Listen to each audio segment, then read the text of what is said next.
ഈ കഴിഞ്ഞ മാർച്ച് 25, അതായത് വചനിപ്പ് പെരുന്നാൾ ദിവസം,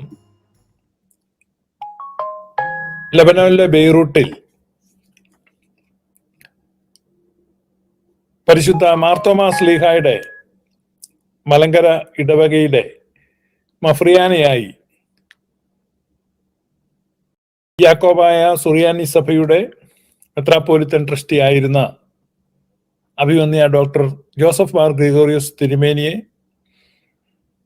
ബസേലിയോസ് ജോസഫ് ഒന്നാമൻ എന്ന പേരിൽ കാതോലിക്കയായി വാഴിച്ചിരിക്കുകയാണ്.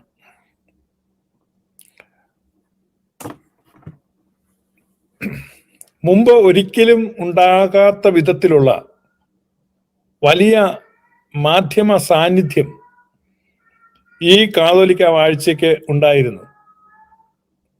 കേരളത്തിലെ എല്ലാ മാധ്യമങ്ങളും വളരെ പ്രാധാന്യം കൊടുത്ത് ഈ വാർത്ത റിപ്പോർട്ട് ചെയ്തിരുന്നു.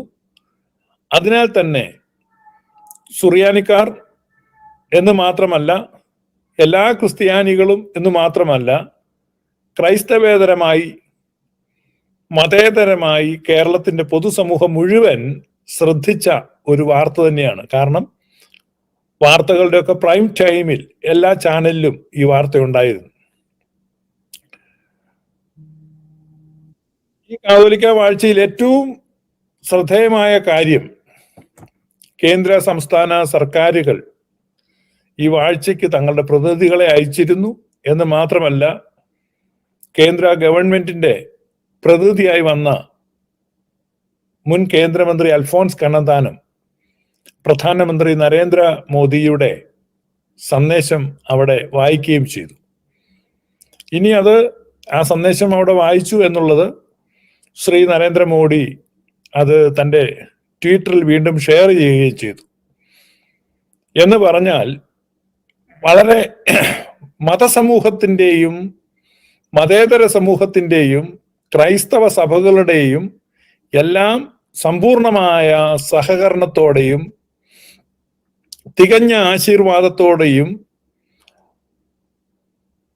തികഞ്ഞ സുതാര്യതയോടെയും നടത്തപ്പെട്ട ഒരു കാതോലിക്ക വാഴ്ച ആണ് നടന്നത്.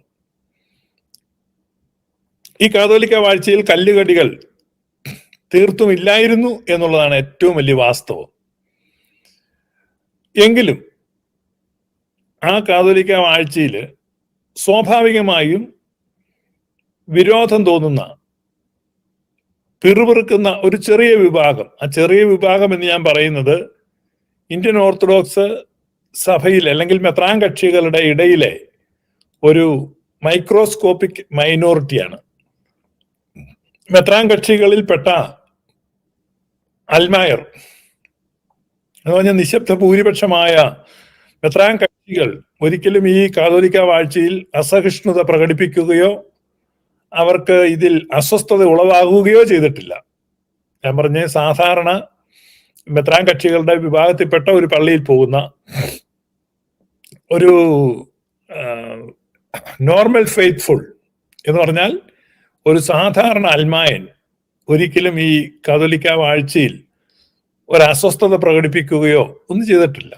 അവരെ സംബന്ധിച്ച് ഇത് വളരെ സന്തോഷപരകമായി ഒരു ശരാശരി യാക്കോബായക്കാരനെ പോലെ തന്നെ അവരും ഈ കാതോലിക്ക വാഴ്ചയെ ഉൾക്കൊള്ളുകയും അതിനെ അംഗീകരിക്കുകയും അതിൽ സന്തോഷിക്കുകയും ചെയ്യുന്നവരാണ് സാധാരണ ഇന്ത്യൻ ഓർത്തഡോക്സ് വിശ്വാസികൾ. ഞാനതുകൊണ്ട് എൻ്റെ ഈ സെഷനിൽ സാധാരണ ഇന്ത്യൻ ഓർത്തഡോക്സ് വിഭാഗക്കാർ ഒട്ടും തന്നെ അസ്വസ്ഥപ്പെടേണ്ട ആവശ്യമില്ല. കാരണം ഞാൻ നിങ്ങളെ സംബന്ധിച്ചല്ല പറയുന്നത്, എനിക്ക് വളരെ വ്യക്തമായി. ഇനി ഞാൻ മറ്റൊരു കാര്യം പറഞ്ഞാൽ, ഇന്ത്യൻ ഓർത്തഡോക്സ് വിഭാഗത്തിലെ ഏതൊരു മെത്രാപ്പോലിത്തയേക്കാളും, അല്ലെങ്കിൽ ഞാൻ അല്പം കൂടെ കടത്തി പറഞ്ഞാൽ, ഇന്ത്യൻ ഓർത്തഡോക്സ് വിഭാഗത്തിന്റെ പരമാധ്യക്ഷനായിരിക്കുന്ന ബസേലിയസ് മാത്യൂസ് മാർത്തോമൻ തൃതീയൻ കാതോലിക്ക ബാവ തിരുമേനിയെക്കാളും ഇന്ത്യൻ ഓർത്തഡോക്സ് വിഭാഗത്തിലെ വിശ്വാസികളുടെ പൾസ് അറിയാവുന്ന, ഇന്ത്യൻ ഓർത്തഡോക്സ് വിഭാഗത്തിലെ വിശ്വാസികളെ അറിയാവുന്ന വ്യക്തി ഞാനാണ് എന്ന് ഞാൻ കൃത്യമായിട്ട് പറയാണ്.